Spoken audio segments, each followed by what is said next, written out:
ایک مصیبت سے دوسری مصیبت کا درمیانی فاصلہ سکون حیات کہلاتا ہے۔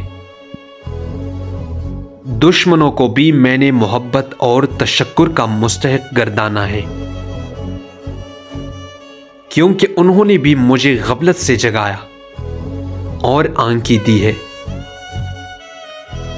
میں تو صرف محبت کا بندہ ہوں اور خلوص کو انسانیت کا زیور گردانتا ہوں۔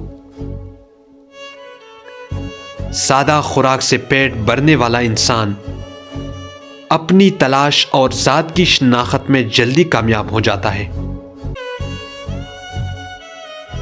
مقوی اور روغنی غذائیں خواہش نفسانی کے ساتھ ساتھ بے غیرتی اور بدتمیزی کی حدودوں کو بڑھاتی ہے۔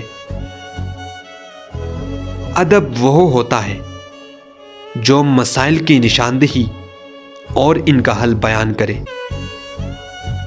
دولت کی چکا چوند بصیرت کو تاریک کر کے اسرار کائنات کی طرف نہیں آنے دیتی۔